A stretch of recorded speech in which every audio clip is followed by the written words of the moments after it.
तो मेरे पास काफ़ी लड़कियाँ आती थी, एक लड़की उनमें आती थी काफ़ी मुझे रिच फैमिली से लगती थी, वो नए-नए मोबाइल, नई-नई गाड़ी, नए-नए कपड़े पहन के आती थी। हुँ।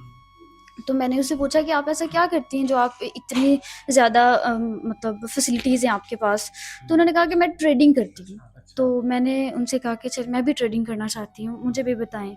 तो उसने कहा कि 12 से 15 लाख इसमें इन्वेस्टमेंट आएगी। हुँ, हुँ। मैंने अपना पार्लर सेल कर दिया, तो मैंने सारे पैसे उसको दिए, तो पाकिस्तानी बनते हैं 15 लाख मैंने उसको कर करा के दिया। उसके बाद उसने मेरी कॉल्स वग़ैरह पिक करना बंद कर दी, हुँ, हुँ। मुझसे राब्ता ख़त्म कर दिया, मैं बड़ी परेशान हो गई। तो फिर मैं उसके घर गई, तो जहाँ मैं गई वहाँ पता चला जो उसने मुझे एड्रेस दिया था, पता चला कि वो किराए का घर था।